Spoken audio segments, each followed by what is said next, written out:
Baiklah, Assalamualaikum warahmatullahi wabarakatuh. Waalaikumsalam. Perkenalkan, nama saya Ardian Rama Pratama, NIM 105190413. Di sini saya akan menjalankan tugas yang diberikan oleh Pak Dosen Z Arianto, SH.MA. Langsung saja, tidak saya mempanjangkan mukadimah, saya langsung saja ke materi. Materi yang pertemuan kedua yang dapat saya pelajari adalah pengertian ilmu hukum menurut Sucipto Riharjo. Ilmu hukum adalah ilmu yang pengetahuan yang berusaha menelaah hukum. Ilmu hukum mencakup dan membicarakan segala hal yang berhubungan dengan hukum. Ilmu hukum, objeknya hukum itu sendiri. Demikian luasnya masalah yang dicakup oleh ilmu ini, sehingga sempat memancing pendapat orang untuk mengatakan bahwa batas-batasnya tidak bisa ditemukan. Pengertian pengantar ilmu hukum. Pengantar ilmu hukum atau bisa ditahu PIH kerap kali oleh dunia studi hukum dinamakan ensiklopedia hukum, yaitu mata kuliah dasar yang merupakan pengantar dalam mempelajari ilmu hukum. Dapat pula dikatakan bahwa merupakan dasar untuk pelajaran lebih lanjut dalam studi hukum yang mempelajari pengertian dasar, gambaran dasar tentang sendi-sendi utama ilmu hukum. Baiklah, di pertemuan ketiga yang dapat saya ketahui adalah tujuan dan kegunaan ilmu hukum.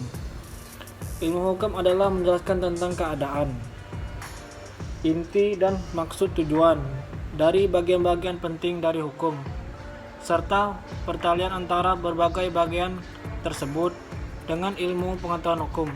Adapun kegunaannya adalah untuk dapat memahami bagian-bagian atau jenis-jenis ilmu hukum lainnya. Kedudukan dan fungsi pengantar ilmu hukum. Kedudukan pengantar ilmu hukum merupakan dasar bagi pelajaran lanjutan tentang ilmu pengetahuan dari berbagai bidang hukum. Sedangkan kedudukan dalam kurikulum Fakultas Hukum adalah sebagai mata kuliah keahlian dan keilmuan. Oleh karena itu, pengantar ilmu hukum berfungsi memberikan pengertian dasar, baik secara garis besar maupun secara mendalam, mengenai segala sesuatu yang berkaitan dengan hukum. Selain itu juga pengantar ilmu hukum berfungsi pedagogis, yakni menumbuhkan sikap adil dan membangkitkan minat untuk dengan penuh kesungguhan mempelajari hukum. Ilmu bantu pengantar ilmu hukum. Sejarah hukum yaitu suatu disiplin hukum yang mempelajari asal-usul terbentuknya dan berkembang suatu sistem dalam suatu masyarakat tertentu dan membanding antara hukum yang berbeda karena dibatasi oleh perbedaan waktu.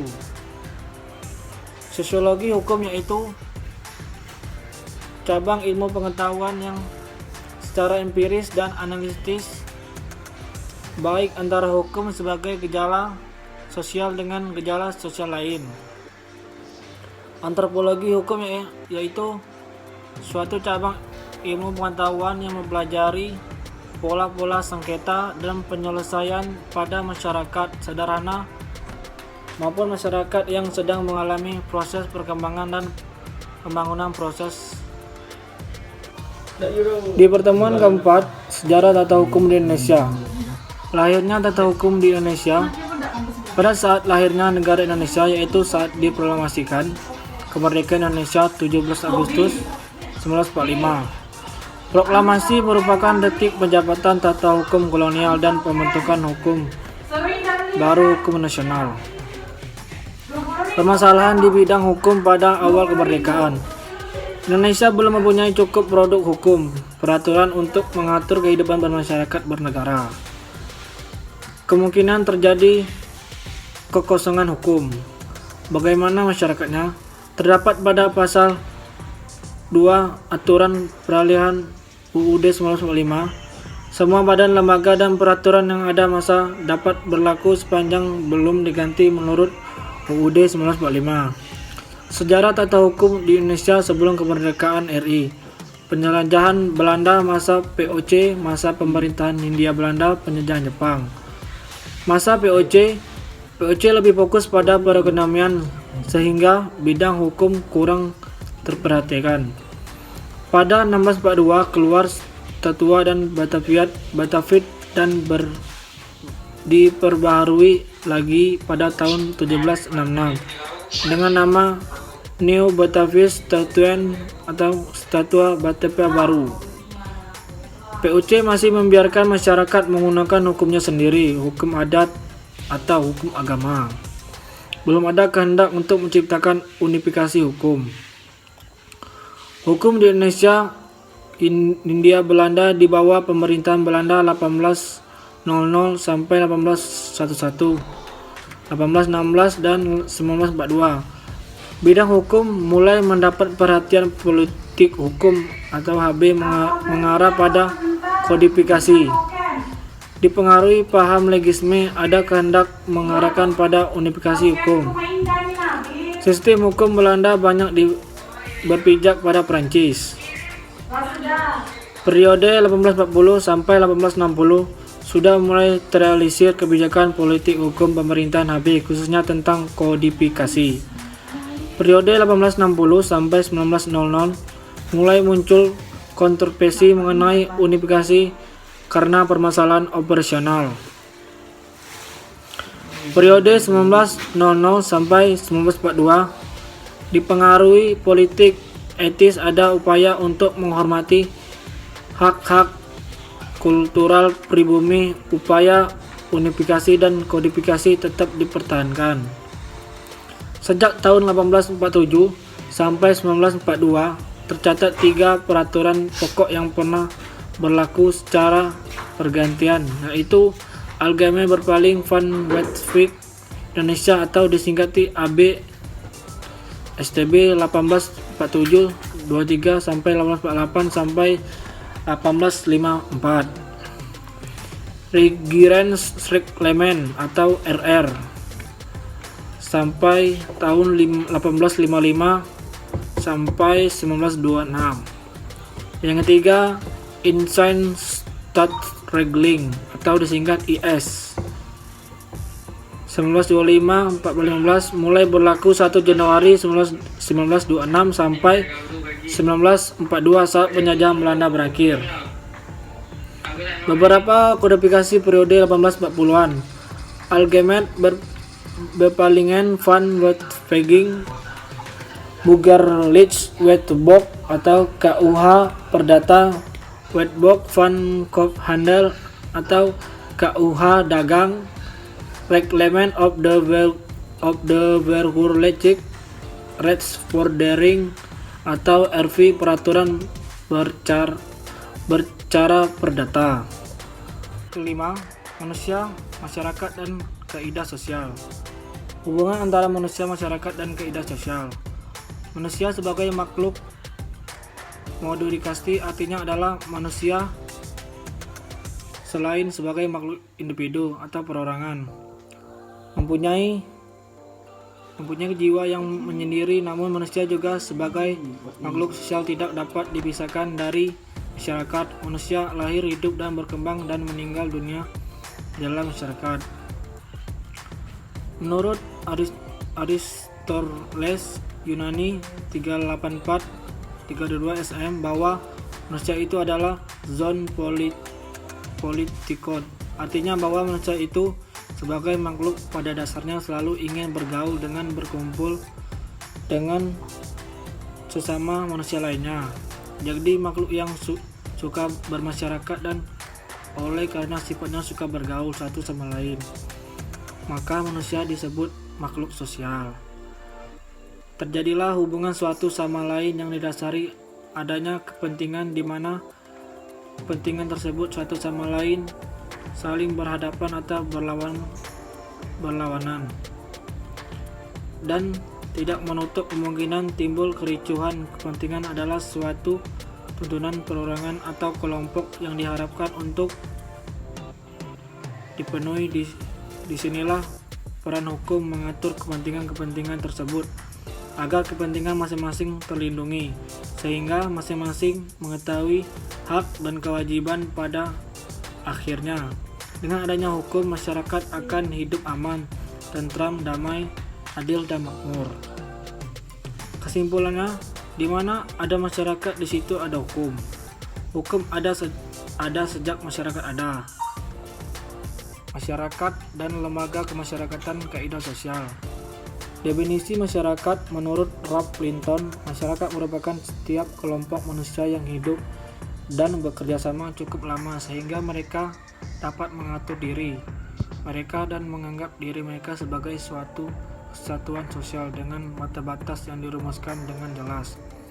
Unsur masyarakat, manusia yang hidup bersama, berkumpul dan bekerja sama untuk waktu lama, merupakan suatu kesatuan, merupakan suatu sistem hidup bersama. Kaidah norma sosial adalah patokan-patokan atau pedoman-pedoman perihal tingkah laku dan perilakuan yang diharapkan.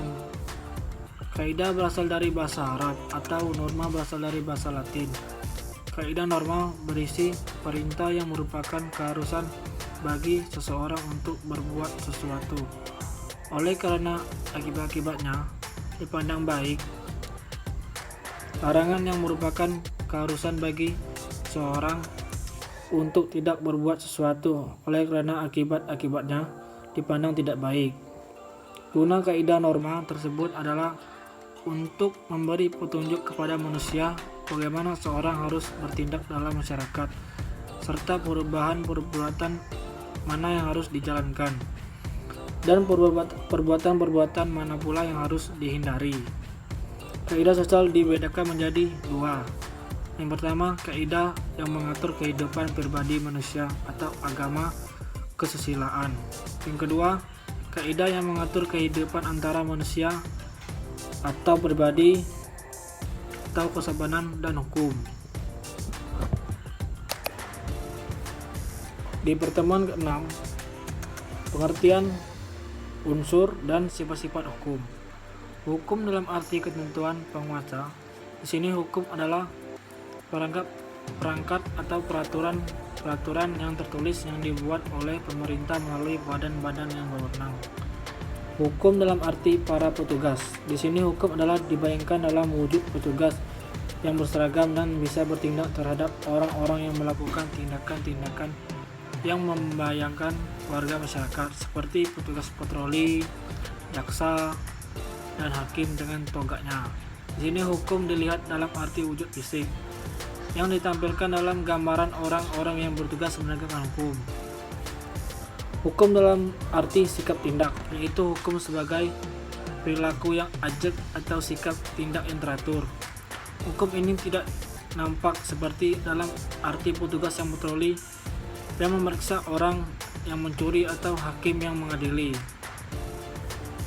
Hukum dalam arti sistem kaidah, suatu tata hukum yang merupakan sistem kaidah-kaidah secara hierarkis.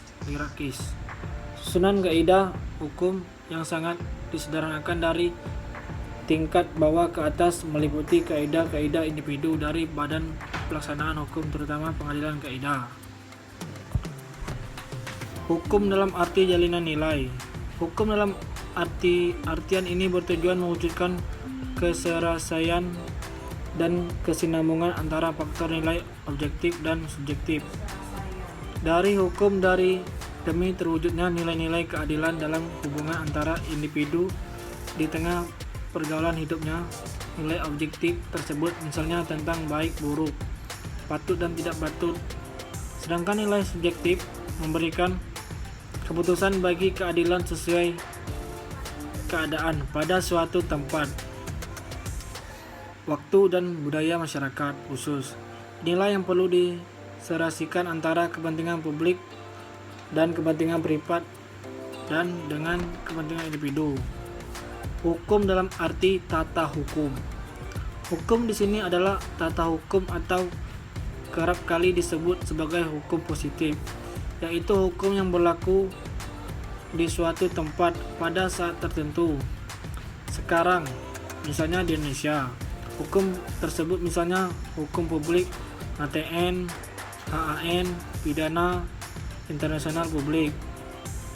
Hukum dalam ilmu hukum, di sini hukum berarti ilmu tentang kaidah atau Norwegian atau Selenwissenschaft. Hukum dalam arti disiplin hukum atau gejala sosial. Dalam hal ini, hukum sebagai gejala dan kenyataan yang ada di tengah masyarakat. Secara umum, disiplin hukum menyangkut ilmu hukum, ilmu pengertian ilmu kaidah dan ilmu kenyataan, politik hukum dan filsafat hukum. Ketiganya akan dibicarakan di muka. Ilmu hukum adalah ilmu pengetahuan yang berusaha menelaah hukum. Ilmu hukum mencakup dan membicarakan segala hal yang berhubungan dengan hukum. Ilmu hukum objeknya hukum itu sendiri. Politik hukum adalah mencakup kegiatan-kegiatan mencari dan memilih nilai-nilai dan menerapkan nilai-nilai tersebut bagi hukum dalam mencapai tujuannya. Di pertemuan ke-7 ada tujuan dan fungsi dan sumber-sumber hukum. Tujuan hukum menurut teori etis. Teori ini mengajarkan bahwa hukum bertujuan semata-mata untuk mencapai keadilan. Menurut teori ini, isi hukum semata-mata harus ditentukan oleh kesadaran etis kita mengenai apa yang adil dan apa yang tidak adil. Teori ini pertama kali dikemukakan oleh Aristoteles, filsuf Yunani, dalam bukunya Etika Nikomache dan Rhetorica, yang menyatakan hukum mempunyai tugas yang suci, yaitu memberi kepada setiap orang yang berhak menerimanya. Selanjutnya, Aristoteles membagi keadilan dalam dua jenis, yaitu keadilan distributif, yaitu keadilan yang memberikan kepada setiap orang jatah menurut jasanya. Artinya, keadilan ini tidak menuntut setiap orang mendapat bagian yang sama banyaknya atau bukan persamaannya, melainkan sebandingan berdasarkan prestasi dan jasa seseorang.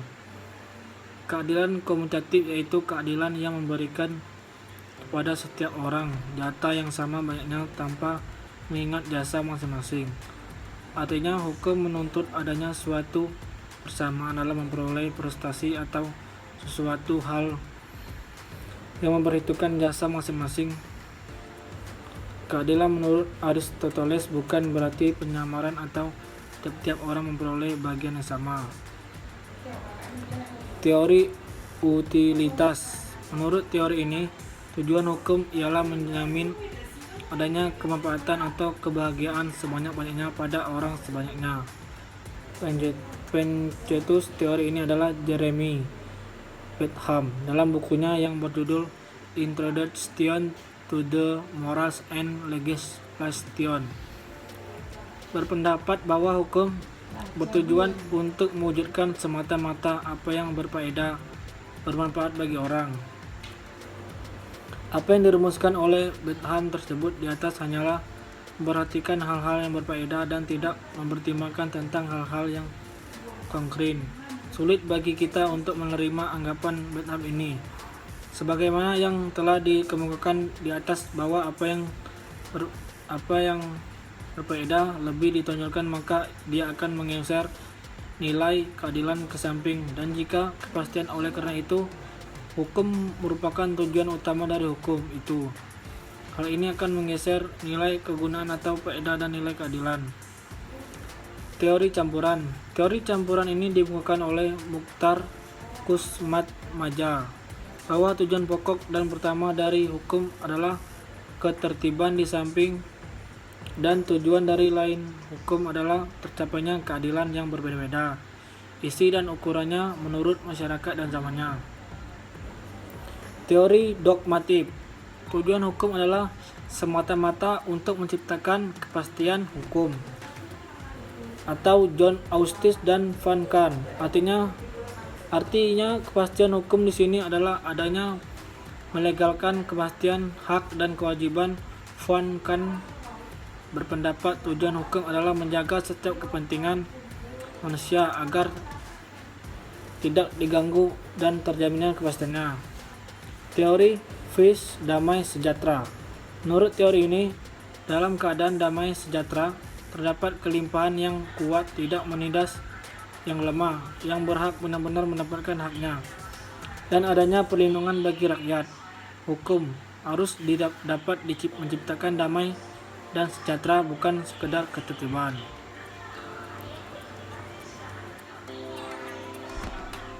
Tujuan hukum menurut para pendapat ahli Purnardi dan Sujono Sukanto, tujuan hukum adalah kedamaian hidup antar pribadi yang meliputi ketertiban ekstern antar pribadi dan ketenagaan interpribadi. Van Apeldoorn, tujuan hukum adalah mengatur pergaulan hidup manusia secara damai. Hukum menghendaki perdamaian di antara manusia dipertahankan oleh hukum dengan melindungi kepentingan hukum manusia tertentu, kehormatan, kemerdekaan jiwa, harta benda terhadap pihak yang merugikan. Menurut R. Subekti, tujuan hukum adalah bahwa hukum itu mengabdi kepada tujuan negara, yaitu mendatangkan kemakmuran dan kebahagiaan para rakyatnya. Hukum melayani tujuan negara tersebut dengan menyelenggarakan keadilan dan ketertiban. Menurut Aristoteles, hukum mempunyai tugas yang suci, yaitu memberikan kepada setiap orang yang berhak menerimanya. Anggapan ini berdasarkan ketika dan berpendapat bahwa hukum bertugas hanya membuat adanya keadilan saja. Menurut S.M. Amin, S.H., tujuan hukum adalah mengadakan ketertiban dalam pergaulan manusia sehingga keamanan dan ketertiban terpelihara.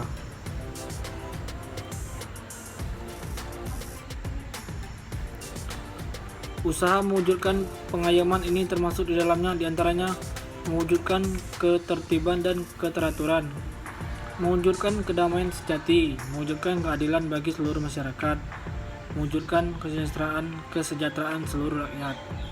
Kesimpulan tujuan hukum itu sebenarnya menghendaki adanya keseimbangan, kepentingan, ketertiban, keadilan, ketentraman, kebahagiaan, damani, sejahtera setiap manusia.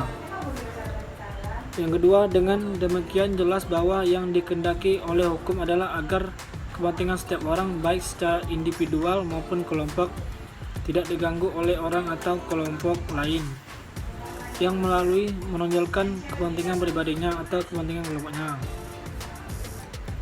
Inti tujuan hukum adalah agar terciptanya kebenaran dan keadilan.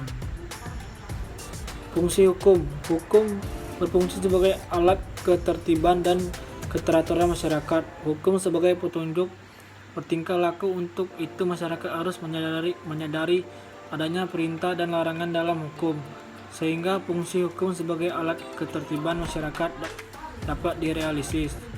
Yang kedua, hukum sebagai sarana untuk mewujud keadilan sosial lahir batin.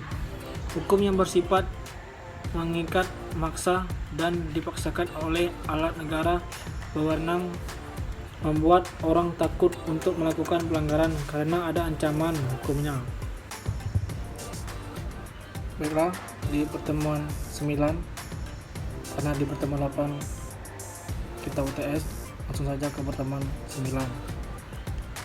Sumber hukum. Pengertian sumber hukum.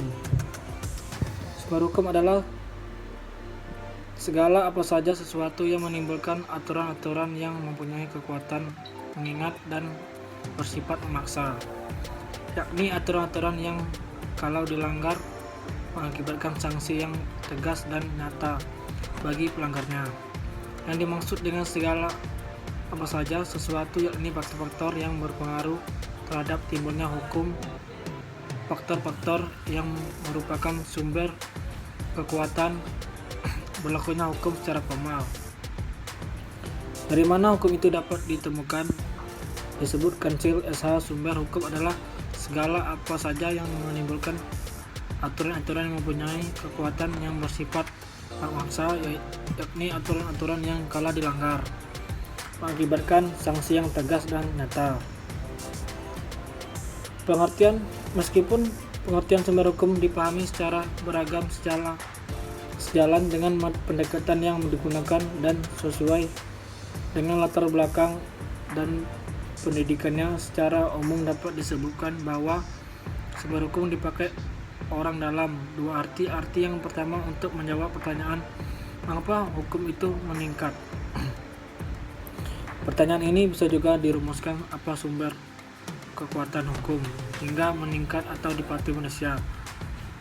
Pengertian sumber dalam arti ini dinamakan sumber hukum dalam arti materi. Kata sumber juga dipakai dalam arti lain, yaitu menjawab pertanyaan di mana kita dapatkan atau temukan aturan-aturan hukum yang mengatur kehidupan kita itu. Sumber dalam arti kata ini dinamakan sumber hukum. Dalam arti formal, secara sederhana, sumber hukum adalah segala sesuatu yang dapat menimbul aturan hukum serta tempat ditemukan aturan-aturan hukum. Macam-macam sumber hukum. Sebagai diuraikan di atas, ada dua sumber hukum, yaitu sumber hukum dalam arti material dan formal. Sumber hukum material adalah faktor yang serta menentukan isi hukum. Dapat ditinjau dari sebagai sudut, misalnya sudut ekonomi, sejarah, sosiologi, filsafat, agama, dan lain-lain. Dalam kata lain, sumber hukum material adalah faktor-faktor masyarakat yang mempengaruhi pembentukan hukum, pengaruh terhadap pembuat UU, pengaruh terhadap keputusan hakim tersebut, atau faktor yang ikut mempengaruhi materi. Dari aturan-aturan hukum atau tempat dari mana materi hukum itu diambil, sumber hukum materi ini merupakan faktor yang membantu pembentukan hukum. Sumber hukum formal. Sumber hukum formal adalah sumber hukum dengan bentuk tertentu yang merupakan dasar berlakunya hukum secara formal. Jadi, sumber hukum formal merupakan dasar kekuatan mengingatnya peraturan-peraturan agar ditaati oleh masyarakat maupun oleh penegak hukum. Apa beda antara undang-undang dengan peraturan perundang-undangan? Undang-undang dibuat oleh DPR, dipersetujui oleh Presiden. Sedangkan peraturan perundang-undangan dibuat berdasarkan wewenang masing-masing pembuatnya, seperti PP dan lain-lain. Atau peraturan perundang-undangan adalah peraturan yang dibentuk oleh lembaga negara atau pejabat yang berwenang dan meningkat secara umum. Di pertemuan 10, pengertian dasar atau konsep dalam hukum. Subjek hukum dan objek hukum. Pengertian subjek hukum, segala sesuatu yang dapat mempunyai hak dan kewajiban menurut hukum. Sesuatu pendukung hak atau kewajiban jadi memiliki wewenang hukum. Pembagian subjek hukum, yang pertama ada manusia, yang kedua badan hukum. Manusia sebagai subjek hukum berarti manusia adalah pembawa hak dan kewajiban sehingga dapat melakukan sesuatu tindakan hukum. Ia dapat mengadakan persetujuan menikah, membuat wasiat, dan sebagainya. Berlakunya manusia sebagai pembawa hak mulai dari saat ia dilahirkan dan berakhir pada saat ia meninggal dunia. Malah seorang anak yang masih dalam kandungan ibunya dapat dianggap sebagai pembawa hak. Dianggap telah lahir jika kepentingannya memerlukan untuk menjadi ahli waris. Jadi pada hakikatnya setiap manusia sejak ia lahir memperoleh hak dan kewajiban. Apabila ia meninggal dunia, maka hak dan kewajibannya akan beralih kepada ahli warisnya. Bahkan oleh hukum, anak yang ada dalam kandungan seorang perempuan sudah mempunyai hak karena dianggap telah dilahirkan dengan catatan jika kepentingannya menghendaki hak waris. Hal diatur dalam pasal 2 ayat 1 KUHP Perdata berbunyi, anak yang dalam kandungan seorang perempuan dianggap sebagai telah dilahirkan bila mana juga kepentingan si anak menghendakinya.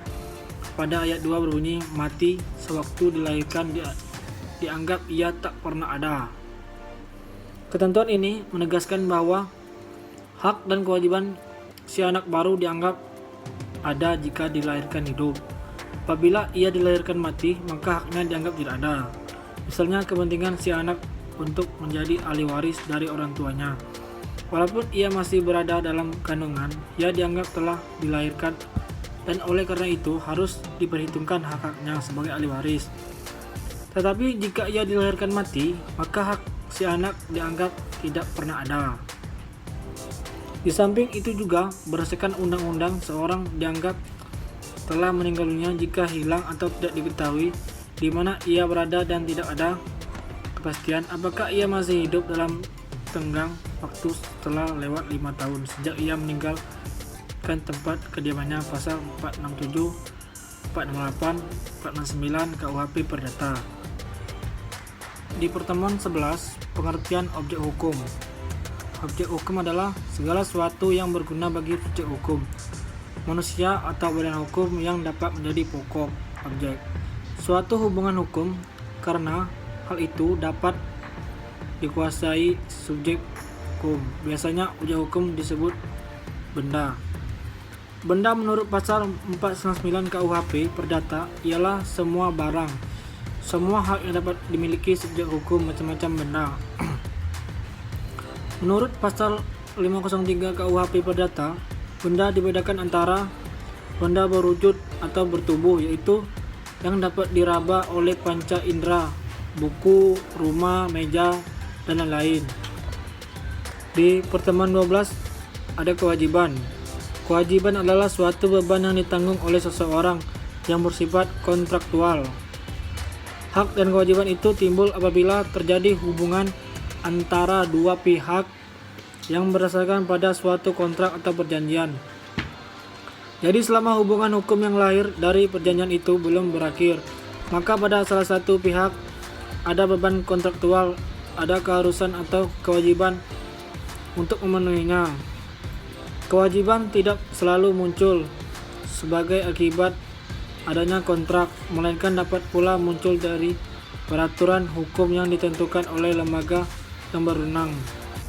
Di pertemuan 13, peristiwa hubungan dan akibat hukum. Peristiwa hukum. Peristiwa hukum yaitu peristiwa-peristiwa kemasyarakatan yang timbul dari hubungan-hubungan anggota masyarakat yang oleh hukum diberikan akibat-akibat hukum. Peristiwa hukum dibedakan menjadi dua. Yang pertama, perbedaan subjek hukum, manusia dan badan hukum. Yang kedua, peristiwa hukum yang bukan perbuatan subjek hukum. Perbuatan subjek hukum dapat pula dibedakan antara lain. Yang pertama, perbuatan hukum yaitu segala perbuatan manusia yang secara sengaja dilakukan oleh seseorang untuk menimbulkan hak dan kewajiban-kewajiban.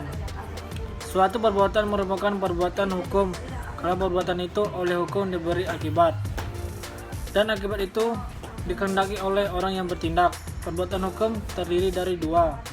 Yang pertama, perbuatan hukum sepihak yang perbuatan hukum yang dilakukan oleh satu pihak saja dan menimbulkan hak dan kewajiban pada suatu pihak pula, misalnya pembuatan surat wasiat, pemberian hadiah sesuatu benda. Perbuatan hukum dua pihak ialah perbuatan hukum yang dilakukan oleh dua pihak menimbulkan hak-hak dan kewajiban bagi kedua belah pihak. Timbal balik, misalnya membuat persetujuan jual beli, sewa menyewa, dan lain-lain. Perbuatan lain yang bukan perbuatan hukum dibedakan. Yang pertama, zakwarmening, yaitu perbuatan memperhatikan, mengurus kepentingan orang lain dengan tidak diminta oleh orang itu. Memperhatikan kepentingannya perbuatan yang akibatnya diatur oleh hukum, walaupun bagi hukum tidak perlu akibat tersebut dikehendaki oleh pihak yang melakukan perbuatan itu jadi akibat yang tidak dikehendaki oleh yang melakukan perbuatan itu diatur oleh hukum, tetapi perbuatan tersebut bukanlah perbuatan hukum. Menurut pasal 1354 KUHP Perdata, pengertian zakwarneming adalah mengambil alih tanggung jawab dari seorang sampai yang bersangkutan sanggup lagi untuk mengurus dirinya sendiri. Pasal 1354 KUHP Perdata menyebutkan, jika seorang dengan sukarela dengan tidak mendapat perintah untuk itu mewakili orang lain dengan atau tanpa pengetahuan orang tersebut, maka dia secara diam-diam telah mengingatkan dirinya untuk menguruskan serta menyelesaikan urusan tersebut, hingga orang yang diwakili kepentingannya itu dapat mengerjakan sendiri urusan tersebut. Ia diwajibkan pula mengajarkan segala kewajiban yang harus dipukulnya seandainya ia dikuasakan dengan suatu pemberian kuasa yang dinyatakan dengan tegas.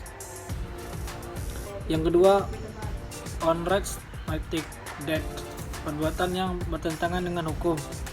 Akibat suatu perbuatan yang bertentangan dengan hukum diatur juga oleh hukum, meskipun akibat itu memang tidak dikehendaki oleh yang melakukan perbuatan tersebut.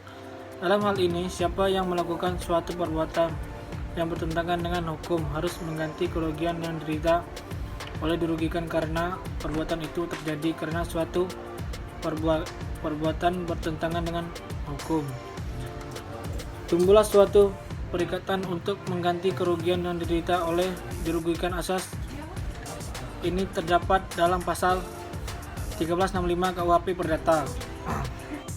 Hubungan hukum adalah hubungan antara dua subjek atau lebih di mana hak dan kewajiban di situ pihak berhadapan dengan hak dan kewajiban di pihak yang lain, atau dalam kata lain, isi adanya hubungan tersebut adalah hak dan kewajiban dan pihak-pihak hubungan tersebut diatur oleh hukum. Hubungan hukum memiliki 3 unsur. Yang pertama, orang-orang yang berhak kewajibannya saling berhadapan, contohnya menjual rumahnya kepada B. Yang kedua, objek terhadap nama hak kewajiban di atas tadi berlaku dalam contoh tersebut terhadap rumah. 3. Hubungannya antara pemilik A dan pengemban kewajiban atau hubungan terhadap objek yang bersangkutan, contoh A dan B sewa menyewa rumah. Setiap hubungan hukum mempunyai 2 segi, yakni kekuasaan dan kewajiban. Akibat hukum yaitu akibat suatu tindakan hukum. Tindakan hukum adalah tindakan yang dilakukan guna memperoleh suatu akibat yang dikehendaki dan yang diatur oleh hukum. Atau akibat hukum adalah akibat yang ditimbulkan oleh peristiwa hukum. Akibat hukum dapat berupa lahirnya, ubahnya, atau lenyapnya suatu keadaan hukum. Contoh, menjadi umur 12 tahun untuk melakukan tindak hukum. Di pertemuan 14, asas hukum. Beberapa pendapat tentang asas hukum. Balfour menyebutkan bahwa asas hukum adalah norma dasar yang dijabarkan dari hukum positif dan yang ilmu hukum tidak dianggap berasal dari aturan-aturan yang lebih umum. Asas hukum itu merupakan pengadapan hukum positif dalam suatu masyarakat. Van Eyck Holmes menyebutkan asas-asas hukum itu tidak boleh dianggap sebagai norma-norma hukum yang konkret, akan tetapi perlu dipandang sebagai dasar-dasar atau petunjuk bagi hukum yang berlaku. Dengan kata lain, asas hukum adalah dasar-dasar atau petunjuk arah dalam pembentukan hukum positif. N.C. Scholten mengatakan bahwa asas-asas hukum adalah kecenderungan yang disyaratkan oleh pandangan kesulitan kita pada hukum. Merupakan sifat-sifat umum dengan segala keterbatasannya sebagai pembawaan yang umum, tetapi tidak harus ada. Yang D. Sudikno Mortokusumo menyimpulkan bahwa asas hukum atau prinsip hukum bukanlah peraturan hukum konkret, melainkan merupakan pikiran dasar yang umumnya sifatnya atau merupakan latar belakang dari peraturan yang terdapat dalam dan di belakang setiap sistem hukum yang menjelma dalam peraturan-peraturan perundang-undangan dan putusan hakim yang merupakan hukum positif dan dapat dikemukakan dengan mencari sifat-sifat umum dalam peraturan konkret tersebut. Baiklah, saran dan nilai yang dapat saya pelajari di mata kuliah ilmu hukum ini, sedikit banyaknya saya dapat mengetahui tentang ilmu hukum dan fungsi-fungsinya, menambah wawasan bagi saya sendiri. Tidak tentang mata kuliah saja yang saya dapati, saya dapat juga mempelajari tentang menghargai seseorang, beradab dan beretika. Dapat juga saya pelajari membagikan waktu untuk kuliah, dan saya dapat juga mempelajari tentang kita sebagai mahasiswa harus dapat tepat waktu untuk mengumpulkan tugas harus amanah. Baiklah, itulah yang dapat saya sampaikan. Assalamualaikum warahmatullahi wabarakatuh.